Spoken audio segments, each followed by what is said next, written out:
Jadi kita kuliahnya mungkin sampai jam 4:30, kemudian kita kuis. Nanti kuisnya saya upload di ULS dulu ya, baru saudara kerjakan. Baik, Bu.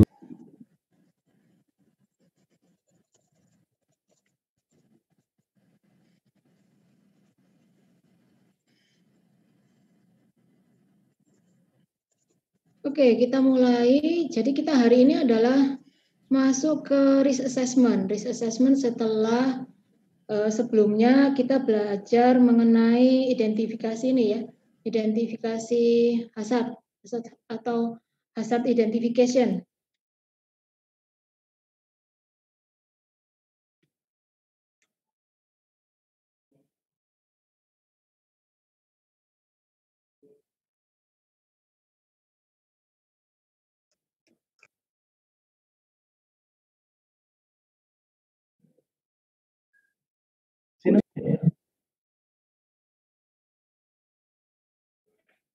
Bentar, tidak bisa.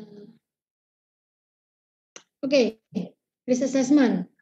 Risk assessment itu apa sih? Risk assessment itu risk assessment atau penilaian risiko ya, biasa kita sebut sebagai penilaian risiko, itu adalah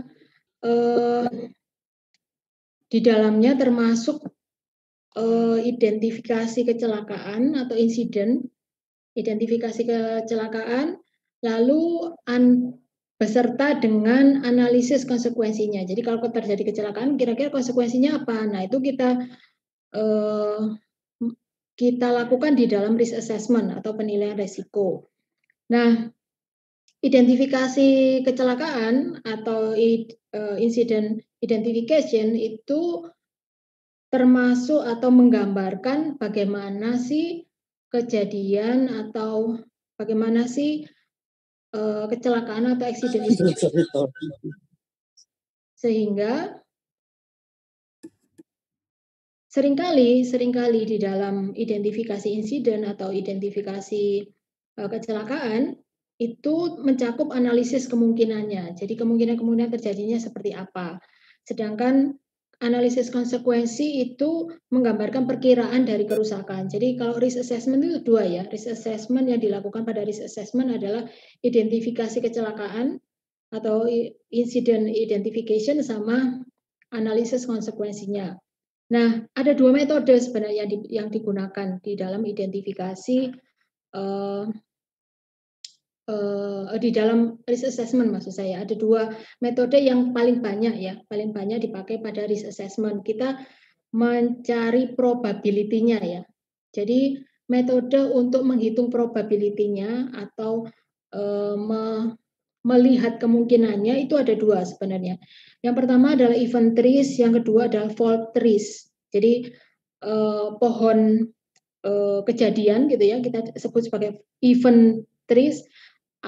Yang kedua adalah fault trees atau pohon kegagalan ya, pohon kesalahan seperti itu. Tapi dua-duanya itu tidak kita pelajari hari ini. Jadi setelah UTS nanti kalau kita ada waktu kita akan membahas itu secara detail. Nah, saat ini yang kita bahas itu adalah terkait dengan teori probabilitasnya atau probability teorinya. Jadi apa sih yang dimaksud dengan teori probabilitas? Bahwa satu peralatan itu mengalami kegagalan ya atau kesalahan gitu ya, itu merupakan interaksi yang kompleks dari komponen-komponen secara individual.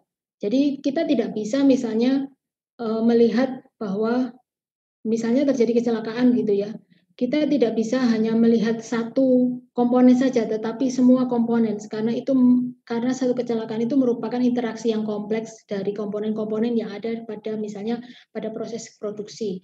Nah, overall probability atau kegagalan overall probability failure itu sangat tergantung pada apa? pada bentuk dari interaksinya. Itu bentuk interaksi dari komponen-komponen secara individual. Maka kita itu perlu mendefinisikan berbagai tipe dari interaksi dan menggambarkan bagaimana sih si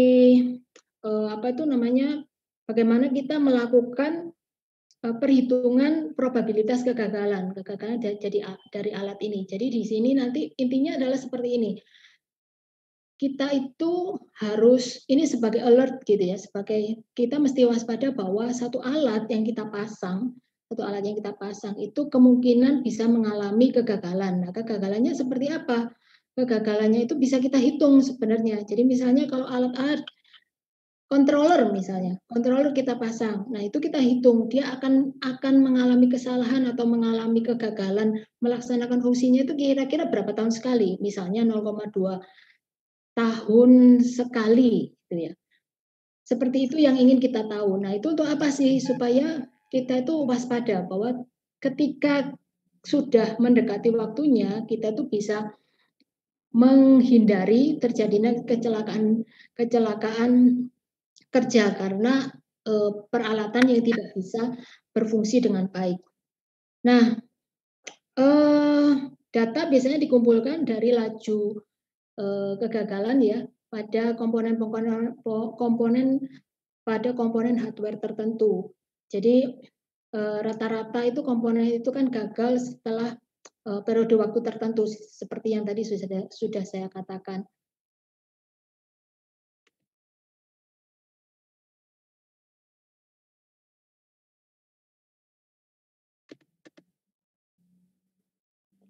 Kemudian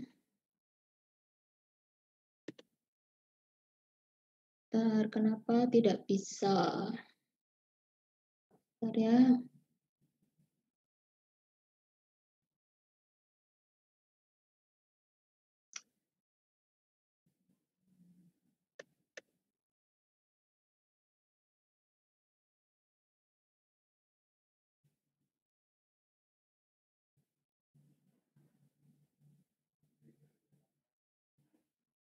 Saya balik lagi ke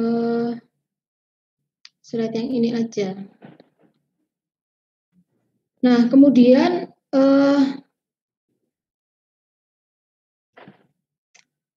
rata-rata laju kegagalan rata-rata itu dinyatakan sebagai mu ya, berarti volt per waktu. Berarti kalau di Indonesia mungkin berapa kali per tahun gitu ya. Jadi kemungkinan bahwa komponen tidak akan mengalami kegagalan atau dia tidak menjalankan fungsinya selama waktu tertentu itu diberikan sebagai fungsi distribusi dari Poisson seperti ini. Kemudian jadi kita asumsikan bahwa laju mu-nya adalah konstan ya. Kemudian ketika T-nya tak terhingga maka R-nya sama dengan 0. Lalu bentar.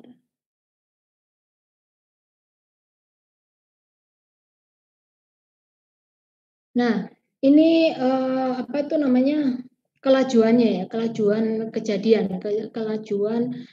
terjadi itu tergantung dari nilai laju kegagalan atau mu tadi. Jadi kalau laju kegagalannya tinggi maka dia kehandalannya atau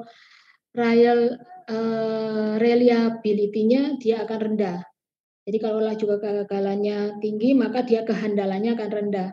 Jadi komplement dari kehandalan ini atau biasa disebut kemungkinan kegagalan atau unreliability atau dinyatakan dengan P itu dinyatakan dalam rumus yang ada di dalam slide. Kemudian waktu interval antara dua kegagalan pada komponen itu disebut sebagai mean time between failures atau MTBF dan diberikan merupakan fungsi densitas dari kegagalan pada saat pertama kali kegagalan itu terjadi atau momen itu terjadi. Kemudian misalnya kejadian-kejadian kecelakaan ya pada chemical plant ya, itu merupakan satu hasil dari interaksi yang complicated atau yang rumit dari sejumlah komponen-komponen dalam proses. Maka probabilitas failure proses secara keseluruhan itu harus dihitung dari probabilitas komponen secara individual. Nanti kita lihat contohnya. Nah, proses komponen itu berinteraksi dalam dua model yang berbeda ya. Jadi dalam beberapa kasus kegagalan proses itu membutuhkan kegagalan secara simultan. Jadi dari sejumlah komponen secara paralel. Jadi kalau strukturnya paralel, maka secara logika kita akan mengatakan dia mengalami kegagalan kalau biasanya kita pakai katanya itu adalah sebagai fungsi dari dan atau and function. Nah, kalau probabilitas kegagalan dari merupakan kalau probabilitas kegagalannya merupakan komponen dari individual, maka kita harus mencari nilai failure probability-nya itu harus kita kalikan. Kita lihat, nah ini total reliability paralel unit itu seperti ini. Nah, selain paralel tadi ya, komponen proses itu juga berinteraksi secara seri. Berarti kegagalan dari satu komponen secara seri itu merupakan kegagalan dari semua proses. Nah, bedanya dengan yang sebelumnya apa? Kalau paralel misalnya kita memparalelkan dua alat gitu ya.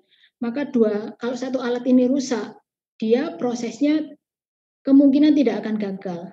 Jadi dia akan prosesnya betul-betul gagal kalau dua-dua alat ini mengalami kegagalan.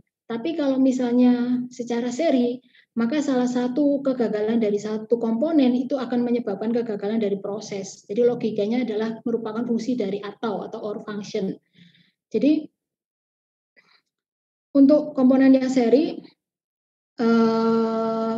reliabilitas proses secara keseluruhan itu kita hitung dengan mengalihkan reliability dari komponen-komponen secara individu. Nah, ininya rumusnya ya, seperti ini.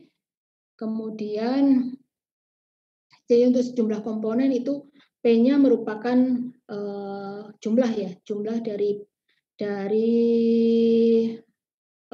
komponen pertama sampai komponen ke N. PI dari komponen pertama sampai komponen ke N. Nah, failure rate datanya atau data laju kegagalannya untuk sejumlah tipikal komponen pada proses itu ada di dalam tabel. Jadi kita tinggal ambil gitu ya. Jadi laju nilai rata-rata ini menentukan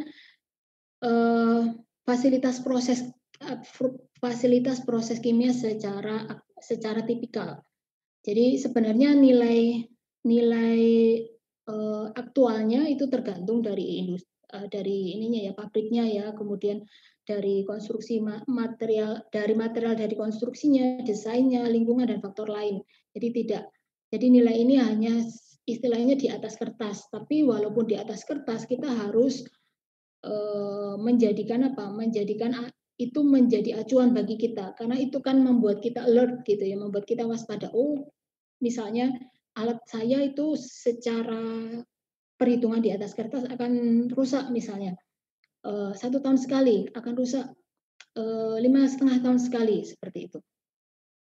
Nah, ini interaksi ini yang tabel yang tadi dikatakan, jadi data laju kegagalan dari berbagai komponen proses terpilih. Jadi kalau saudara lihat, ini instrumennya macam-macam ya, mulai dari controller sampai valve positioner. Jadi itu ada controller, control valve, flow measurement untuk cair, kemudian untuk solid, lalu flow switch, hand valve, indikator lem dan lain sebagainya. Jadi ini angka-angka ini nanti yang saudara pakai, misalnya saudara memasang flow indikator lem gitu ya dengan valve apa. Nah, flow indikator lemnya ada nggak di mana itu namanya di dalam nilai yang kita gunakan adalah nilai yang kita acu di dalam tabel ini. Kemudian Nah, ini adalah interaksi proses yang tadi saya katakan ya. Jadi perhitungan berbagai tipe dari hubungan dari komponen. Jadi kalau misalnya OR tadi berarti secara apa? Secara seri ya, secara seri. Maka kegagalan dari komponen itu menyebabkan kegagalan dari satu komponen itu menyebabkan kegagalan dari satu sistem secara total. Tetapi beda kalau misalnya paralel ya. Paralel kegagalan dari sistem membutuhkan apa? Membutuhkan kegagalan dari komponen-komponen yang ada. Sehingga apa itu namanya? Tidak ada ini ya, tidak ada apa itu namanya, cara yang memadai untuk mengkombinasikan laju kegagalannya. Nah, kita lihat contohnya. Contohnya adalah seperti ini. Jadi apa? Ada water flow ya, water flow aliran air ke satu reaktor kimia, cooling coil reaktor kimia itu dikontrol oleh sistem seperti yang terlihat di gambar. Nah, alirannya itu diukur oleh alat yang menyatakan perbedaan dari tekanan ya. Jadi controller itu apa namanya ya, menentukan uh, si strategi kontrolnya ini sesuai atau tidak, dan kontrol valve-nya itu mengubah aliran dari coolant-nya. Saudara diminta menentukan overall value rate, unreliability, kemudian reliability dan MTBF-nya untuk sistem tersebut. Nah, diasumsikan sistem ini beroperasi selama 1 tahun. Jadi ini saudara lihat ada ini ya, ada control valve untuk mengatur, ada flow meter, kemudian tadi alirannya diatur oleh control valve, lalu ada ini ya, apa itu namanya, flow indicator controller atau FIC, flow indicator controller. Kemudian nah kita lihat bahwa komponen itu adalah secara seri. Tadi secara seri apa prinsipnya? Secara seri bahwa kalau kesalahan satu alat ya, kesalahan satu alat itu akan menyebabkan kerusakan semua sistem. Beda dengan apa? Beda dengan paralel. Kalau paralel sistemnya tidak bisa berjalan kalau dua-duanya rusak. Tapi kalau ini, kalau seri salah satu komponennya rusak, dia akan sistemnya tidak bisa berjalan dengan baik. Nah, reliability dan probability failure atau failure probability atau kemungkinan kegagalannya itu dihitung untuk tiap komponen. Jadi failure rate atau mu-nya itu kita dapat dari mana? Dapat dari tadi tabel 10.1 ya, tabel 10.1. Dari situ kan kita tinggal sudah tahu mu-nya, kemudian tinggal kita hitung reliability-nya apa. R kan sama dengan E pangkat minus mu kali T. T-nya tadi 1 tahun. Lalu failure probability-nya adalah P sama dengan 1 minus R. Maka kita akan dapat nilai-nilai seperti yang ada di dalam tabel.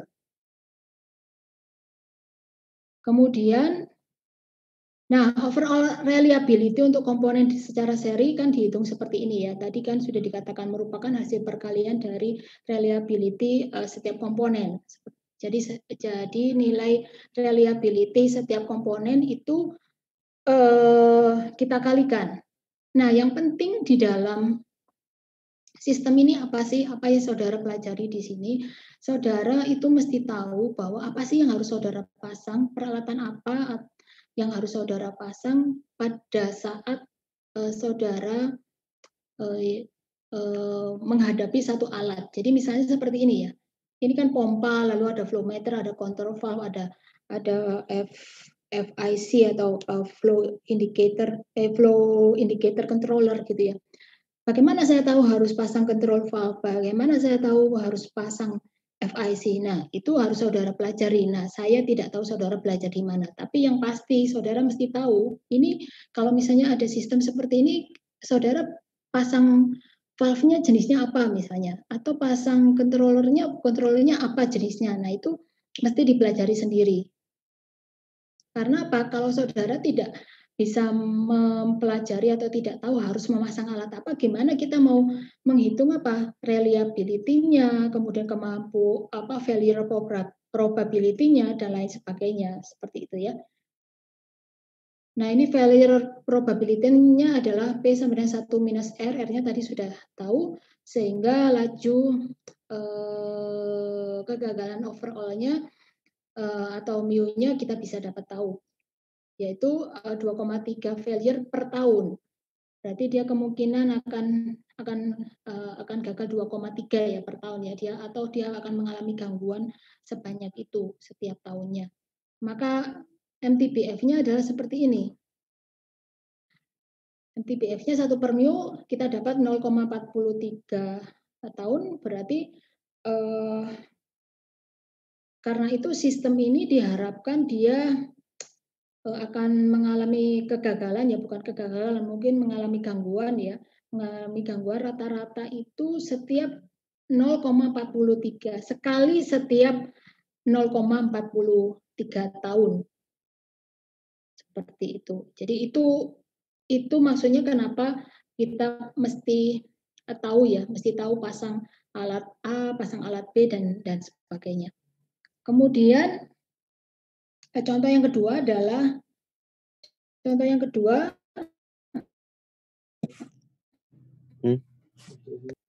sistem pada reaktor.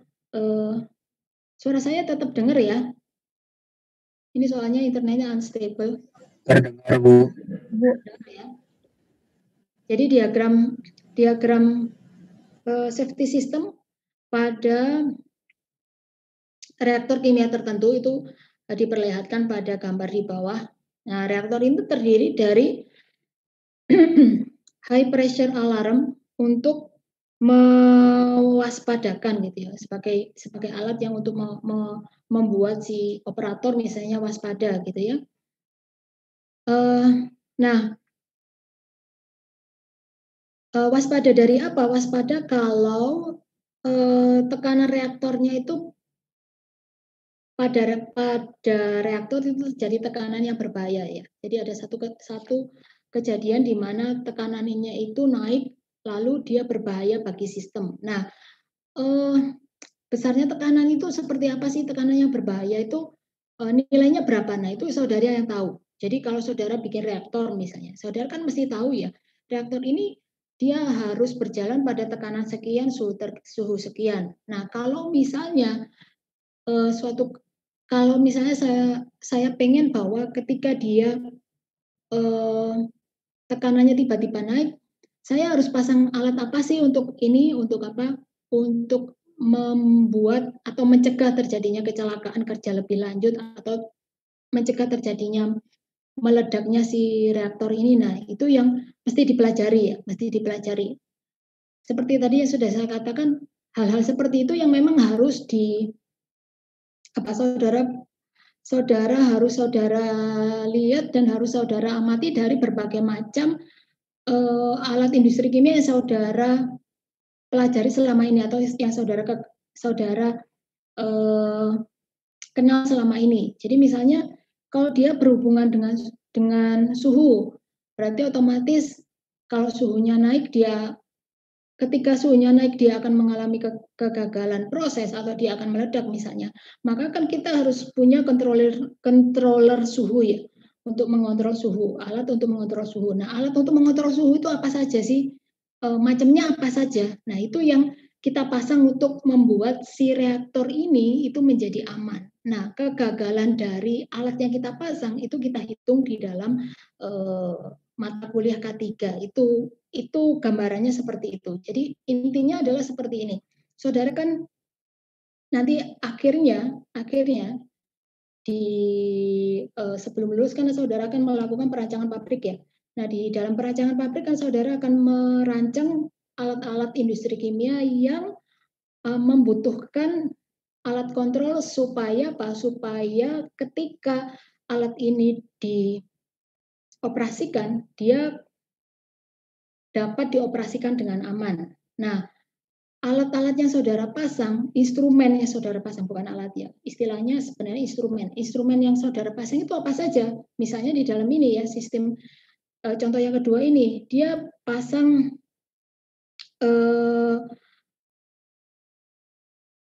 apa itu namanya, alarm ya. Alarm kalau apa, kalau si tekanannya naik gitu. Lalu dia pasang apa lagi? Dia pasang shutdown, sistem shutdown reaktor secara otomatis kalau apa? Kalau kalau tekanannya naik ya, kalau tekanannya naik. Nah, berapa angka yang harusnya membuat si alarm ini bunyi atau membuat sistem ini shutdown itu yang tahu Anda, yang tahu saudara. Nah, itu ditentukan di mana? Ditentukan pada saat mendesain. Seperti itu. Jadi makanya tadi kan yang di slide sebelumnya kan dikatakan itu nilai tipikal. Nilai tipikal karena apa? Karena secara teori itu nilainya segitu. Apa itu namanya? Angka-angka yang kita pakai dalam penghitungan R dan P ya.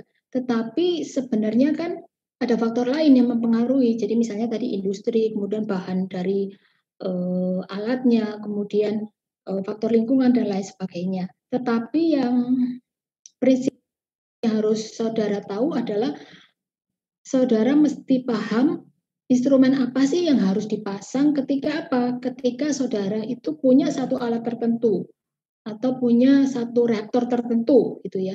Sehingga apa? Sehingga si reaktor ini ketika beroperasi dia tidak sampai mengalami apa? Membuat terjadinya satu kecelakaan kerja karena apa? Karena parameter yang harusnya menjadi persyaratan dia beroperasi itu melampaui standar atau melampaui yang saudara desain. Jadi misalnya tekanannya terlalu tinggi, suhunya terlalu tinggi, lalu ada aliran balik ya, seperti yang minggu lalu ada aliran balik, kita mesti pasang apa sih? Pasang valve jenis tertentu. Valve jenis tertentu yang mencegah apa? Yang mencegah supaya ketika flow itu sudah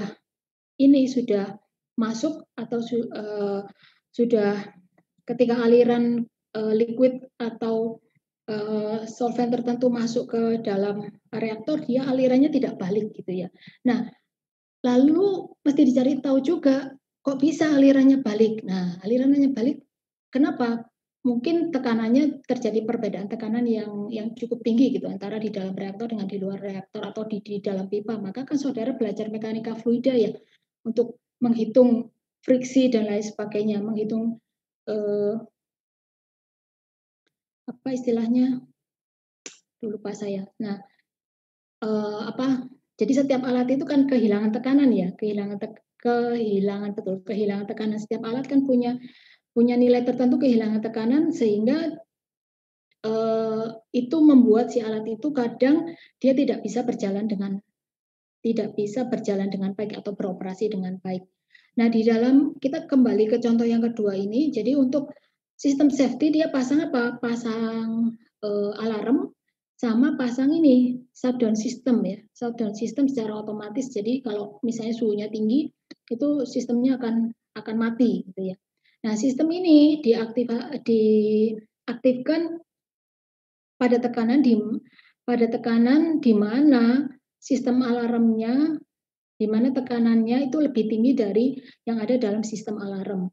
Dan terdiri dari apa? Pressure switch yang dihubungkan dengan solenoid valve di dalam reaktor feed line-nya. Jadi saudara tahunya mesti pasang solenoid valve, mesti pasang pressure switch. Nah, itu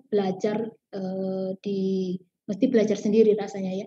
Jadi mesti dari pengamatan, dari membaca itu kan saudara akan tahu bahwa kalau suatu sistem itu akan aman kalau dipasangin apa gitu. Intinya itu. Kemudian jadi secara otomatis sistem ini akan berhenti ketika aliran dari reaktor terjadi pada tekanan yang membahayakan. saudara diminta menghitung apa? Overall failure rate-nya, lalu failure probability-nya, reliability-nya, MTBF-nya untuk kondisi tekanannya tinggi. Diasumsikan 1 tahun periode operasi. Lalu saudara juga diminta untuk membuat ini ya,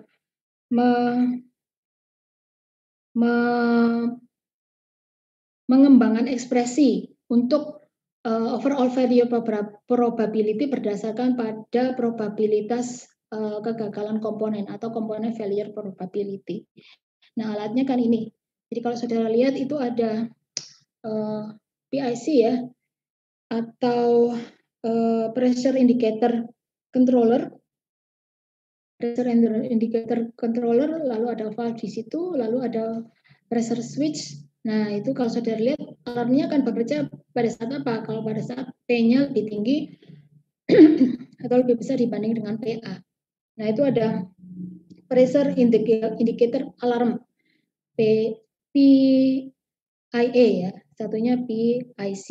Jadi pressure indicator controller sama pressure indicator alarm. Lalu ada solenoid valve. Kemudian jadi dia sistem safety-nya 2 ya. Kalau saudara lihat seperti ini. Nah, kita cara menghitung ininya seperti apa? Failure rate datanya itu kan tersedia tadi di tabel 10.1 ya. Kita tinggal ambil. Jadi komponennya apa? Komponennya yang kita hitung di dalam soal ini adalah per komponen. Jadi pressure switch 1, lalu alarm indikator, lalu pressure switch 2 sama solenoid valve. Jadi masing-masing itu ada nilainya yang kita dapat di dalam tabel 10.1. Nah, dari situ kita dapat nilai R-nya, R sama dengan E pangkat minus mu kali T. Dari situ kita dapat failure probability-nya atau P. P sama dengan 1 minus R. Nah, pada kejadian di mana atau pada situasi di mana tekanan dari reaktor itu tinggi, tingginya sudah berbahaya gitu ya, maka kedua sistem yaitu alarm dan shutdown sistemnya ini mengalami kegagalan. Jadi dia gagal kalau dua-dua alat yang kita pasang sebagai safety itu tidak berjalan dengan baik. Karena apa? Karena alat ini kita pasang secara paralel. Tetapi alarm sistemnya kita lihat komponen alarm sistemnya itu dipasang secara seri, maka R-nya itu merupakan perkalian dari komponen itu ya. Sedangkan P-nya adalah 1 minus R, lalu kita akan dapat mu-nya dan kita akan dapat MTBF-nya. Kemudian, nah untuk shutdown sistemnya itu juga secara seri. Jadi saudara nanti amati ya, seri itu seperti apa, paralel seperti apa gitu ya. Kalau saudara kan mungkin di dalam mekanika fluida ya diajari menserikan pipa, memparalelkan pipa, saya nggak tahu apa itu namanya, diajari seperti itu nggak. Jadi saudara bisa membedakan mana yang seri, mana yang paralel. Sehingga untuk shutdown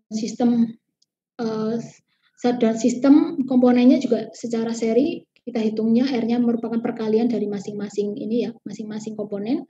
Lalu P-nya sama dengan tadi, yaitu 1 minus R, lalu kita dapat mu-nya ya, mu sama dengan minus ln R, lalu kita dapat MTBF-nya, yaitu 1 per mu. Kemudian, nah kalau dua sistem itu kita kombinasikan karena sistem ini ya, sistem apa itu namanya paralel, sistem safety yang paralel. Jadi dua sistem safety yang paralel, tapi masing-masing sistem itu diatur secara metodenya atau modelnya adalah secara seri. Maka perhitungan R-nya itu adalah secara seri untuk masing-masing sistem, tapi untuk sistem secara keseluruhan itu secara paralel. Seperti ini, kalau secara paralel kan yang dikalikan adalah P-nya. maka kita dapat R sama dengan 1 minus P, kemudian kita dapat mu dan kita dapat MPF-nya. Nah, dari situ kan kita bisa lihat ya bahwa kalau sistem alarm saja dia mengalami kegagalan itu diharapkan sekali setiap 5,5 tahun. Jadi sama dengan kalau kita cuma pasang sistem shutdown saja. Jadi kegagalannya itu sekali dalam 1,8 tahun. Jadi kalau saudara lihat berarti kan dia akan membuat sistem kita lebih safe ya, lebih safe karena yang alarm itu baru gagal kan 5,5, sedangkan kalau shutdown-nya 1,8. Nah, jadi kita lihat bahwa kedua sistem yang paralel ini, kalau kita lihat MTBF-nya secara signifikan dia akan meningkat ya. Berarti kombinasi kegagalannya itu diharapkan setiap 13,7 tahun. Jadi dia makin lama kegagalannya. Nah, ini sekali lagi perhitungan di atas kertas. Jadi banyak hal yang mempengaruhi hal ini ya. Jadi misalnya saudara nanti sudah menghitung nih di atas kertas, ternyata kok ternyata kurang dari itu. Nah, itu mesti dicari tahu kenapa gitu ya. Kenapa bisa seperti itu. Lalu overall probability failure-nya seperti ini, PA dikali dengan PS-nya. Jadi P alarmnya dikali dengan P ini shutdown-nya. Sehingga kita dapat alternatif prosedur seperti ini. Jadi untuk shutdown sistemnya PS-nya adalah seperti ini, kemudian overall failure probability-nya adalah seperti itu. Kemudian, nah ini jika P1 kali P2 dan P3 kali P4 diasumsikan kecil atau kita bisa abaikan, maka PA-nya cuma P1 plus P2, sedangkan PS-nya atau P shutdown-nya itu P3 kali P4. Jadi kalau saudara lihat perbedaan dengan jawaban sebelumnya itu cuma 14,3%. Nah, seperti ini. Nah, kita kemudian ke risk control ya. Risk control itu kan seperti kita mengontrol anjing galak gitu ya. Anjing galak itu kan dikontrol bukan hanya memberikan tulisan di depan rumah gitu ya, awas anjing galak, tidak seperti itu, tetapi bagaimana kita membuatnya itu walaupun galak tidak menimbulkan bahaya bagi orang lain atau dia tidak sampai menimbulkan kerugian bagi kita sehingga kita harus menanggung kerugian karena dia melakukan sesuatu yang merugikan orang lain, misalnya menggigit gitu ya. Nah, ini ada hierarki dari kontrol. Hierarki dari kontrol itu apa? Seperti ini. Kalau dia namanya hierarki, artinya apa? Artinya urutannya mesti seperti ini, tidak boleh dibolak-balik gitu ya. Eliminasi, substitusi, isolasi atau control engineering, lalu administratif biasanya prosedur ya, prosedur atau ketentuan-ketentuan atau SOP, lalu kita menyediakan peralatan pelindung diri. Nah, peralatan pelindung diri itu kalau dilihat karena ini yang namanya hierarki harus menjadi pilihan terakhir. Jadi kalau misalnya yang 4 di atas itu tidak bisa kita lakukan, itu baru kita menyediakan alat pelindung diri. Prinsipnya adalah itu. Jadi yang selama ini mungkin yang dilakukan itu kan salah ya. Hazardnya itu tidak pernah dihilangkan atau tidak disubstitusi atau tidak diisolasi, langsung menyediakan alat pelindung diri. Nah, itu pilihan yang skeptik sebenarnya. Tetapi sebenarnya secara teori tidak seperti itu. Hierarkinya adalah seperti ini. Urutannya adalah seperti ini. Nah, karena urutan seperti ini kita tidak bisa Tidak bisa membolak-balik urutannya. Jadi mesti mulai dari eliminasi, substitusi, isolasi, administratif, baru menyediakan peralatan pelindung diri gitu ya. Lalu bagaimana misalnya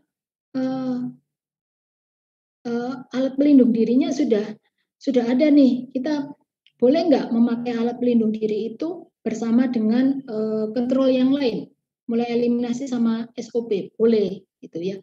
Jadi alat pelindung diri itu kan diberikan pertama kalau 4 itu tidak bisa kita lakukan, lalu yang kedua alat pelindung diri diberikan kalau apa? Kalau Eee, dia berfungsi menunjang dari apa? Dari 4 hierarki yang sudah, yang ada di atasnya. Kemudian, nah kita ke eliminasi. Eliminasi merupakan, metode yang paling baik ya, jika kita berhadapan dengan hazard. Jadi kalau hazard-nya, kita hilangkan, nah potensial, membahayakannya juga akan hilang. Tetapi kan tidak semudah itu. Misalnya, eee apa itu namanya, alat yang menggunakan, eee, menggunakan putarannya tinggi misalnya. Idealnya kalau tidak mau terjadi kecelakaan karena alat tersebut, ya alat itu tidak dipakai. Tapi kan seringkali tidak mungkin kita lakukan, karena apa? Nah, alatnya cuman alat yang bisa melakukan proses tertentu, ya memang alat itu. Jadi kita tidak mungkin Me ini ya, tidak mungkin mengeliminasi, seperti itu. Kemudian yang kedua adalah substitusi. Substitusi misalnya, ini melibatkan apa, substitusi dari proses atau substansi ya, dari proses atau substansi yang berbahaya dengan, proses menggantinya dengan proses atau substansi yang tidak berbahaya. Misalnya apa, ya misalnya kalau cat gitu ya, cat itu biasanya kan berbasis solvent. Kita bisa ganti dengan berbasis apa, berbasis,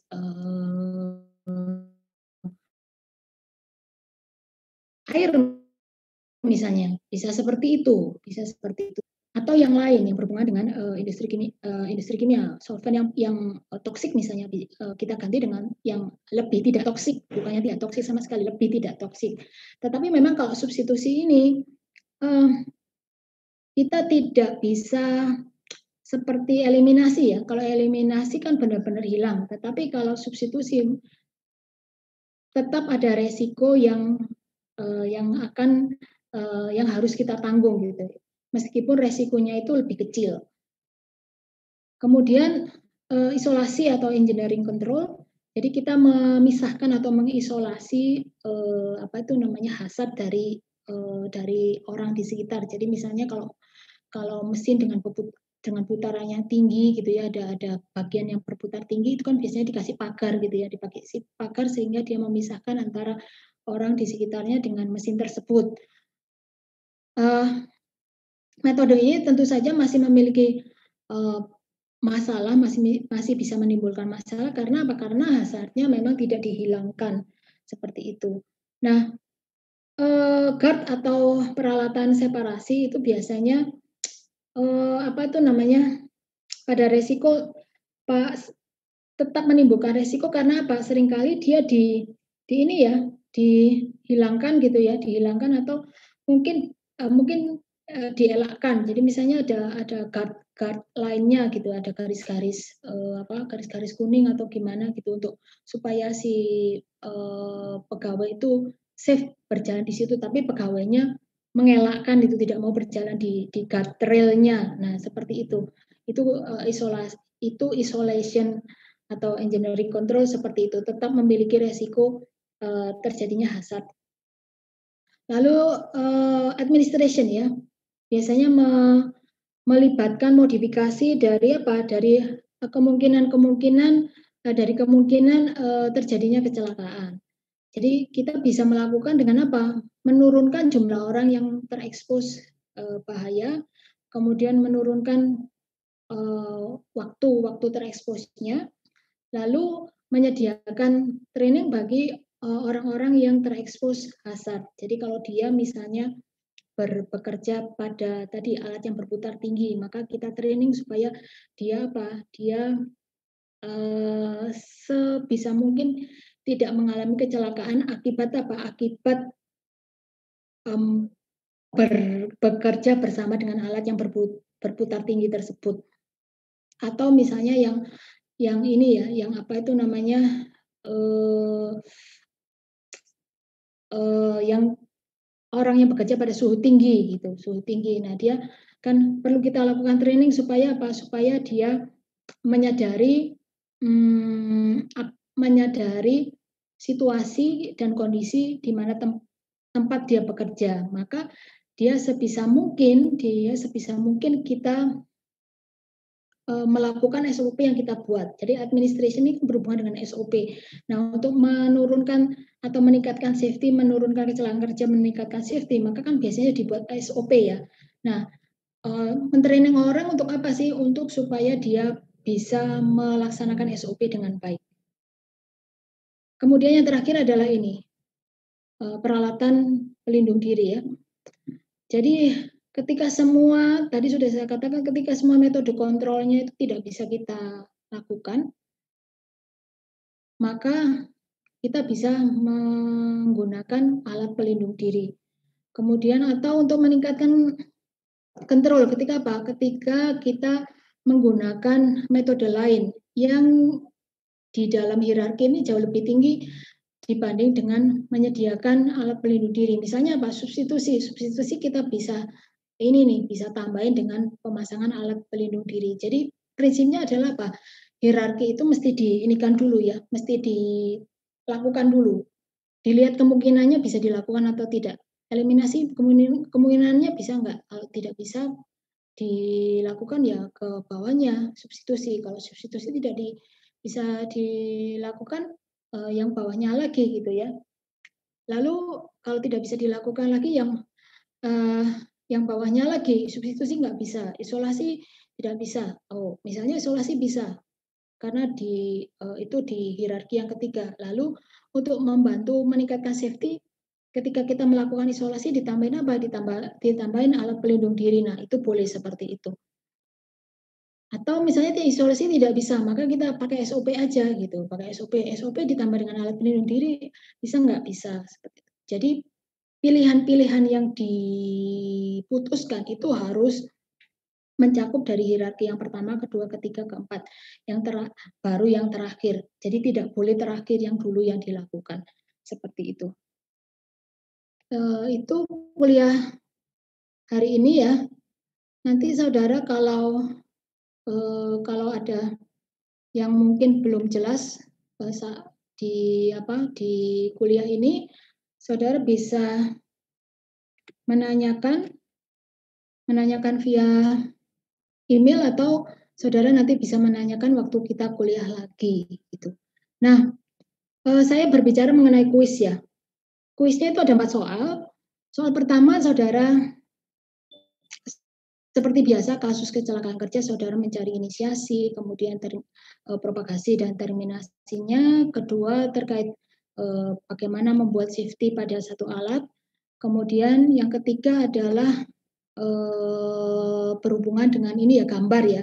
Saudara saudara melihat, eee soalnya adalah bagaimana saudara mencari hazard gitu ya, mencari di dalam lingkungan kerja itu apa sih yang termasuk hazard, lalu bagaimana orang-orang itu, melihat itu gitu ya. Jadi ini, terkait juga dengan apa, dengan attitude ya, attitude orang-orang itu. Sehingga attitude orang-orang yang ada di gambar itu yang menyebabkan apa, menyebabkan nantinya itu bisa bisa terjadi kecelakaan kerja. Lalu soal yang keempat berhubungan dengan, saudara melakukan studi HASSOP. Studi HASSOP, eee, yang di yang dianalisis adalah aliran atau flow. Nah, kalau saudara lihat mengacu ke HASSOP, itu kan flow itu ada banyak ini ya, banyak, kata-kata kunci ya, kata-kata kunci. Nah, ada beberapa kata kunci yang tidak perlu saudara pakai. Jadi saudara mesti mesti lihat ininya ya, lihat lihat diagramnya atau gambarnya baru saudara tahu bahwa, oh saya tidak perlu pakai kata-kata tertentu yang ada di dalam yang biasa digunakan untuk istilah yang namanya, flow. Nah, itu kan ada di tabel ya, minggu lalu sudah saya berikan, jadi saudara tinggal tinggal apa itu namanya, mencocokkan saja. atau mencari kata kunci yang sesuai seperti apa atau yang mana. Lalu prinsip dari HASSOP kan kita berpikir seluas-luasnya ya. Berpikir seluas-luasnya mencari kemungkinan-kemungkinan yang memang bisa menyebabkan terjadinya hazard atau bisa menimbulkan hazard pada satu titik studi yang kita acu. Tapi bukan berarti itu liar ya. Ini yang saudara pikirkan itu bukan berarti liar, tapi tetap terkontrol. Nanti saudara lihat seperti apa itu dari kuis yang hari ini saya berikan. Nah, kuisnya itu nanti saya posting di ULS. Kuisnya 1 jam. Saya tunggu jawabannya sampai jam 6 kurang 1/4. Seperti itu. Jadi nanti saudara bisa ini. Butuh nih. Ya. Mohon maaf Bu. Untuk yang ngambil AKK juga akan kuis jam 17.35 Bu. Oh gitu. Iya Bu. 17.35 ya.